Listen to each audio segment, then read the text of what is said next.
Greetings. If you're watching this video, it's probably because you're considering buying this LED grill light. As is often the case, I received this product free for the purposes of review, but despite that, I'll be completely candid about it because I shop on Amazon the same way you do, and I certainly don't want unpleasant surprises showing up in the mail. So I guess the first thing to note, kind of get a look at the device here. It's a simple sort of thumb screw arrangement. The first design consideration I would point out is to just to make sure that the construction of your grill allows the right amount of space here. It's about 1.8 inches from the center of the grill shaft to the, well, I'm sorry, about 2.5 to 2.5 inches from the bottom of the light to the center of this shaft.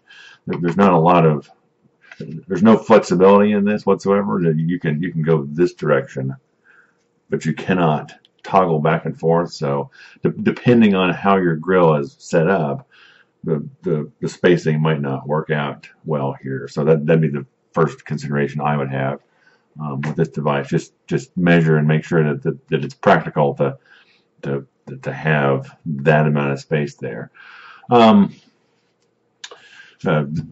Relatively simple operation. This is a pretty bright light. It activates by this sort of touch button here at the top.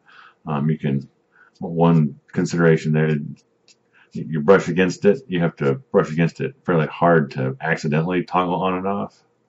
But just the slightest tap of your thumb activates it. And it's touch sensitive. Not if you hit it with the spatula, it's not going to turn on and off. So another thing that kind of bugged me was the battery compartment. It's got one of these little tiny screws. You can just barely see it there, but that's the battery compartment. It takes the three AA batteries, which will last quite a while because they're LEDs. They're low power consumption, but it was irritating. I have to go find a little tiny screwdriver to screw that on and off. But it works. And if all those other considerations aren't a problem for you, then I'd say it's fairly highly recommended. One thing I will test off camera is to run it under the faucet. Why, you might say? I never covered my grill, so I want to make sure that if I have this attached and it rains, is it going to short out and not work the next day? So I will report back on that in the text of the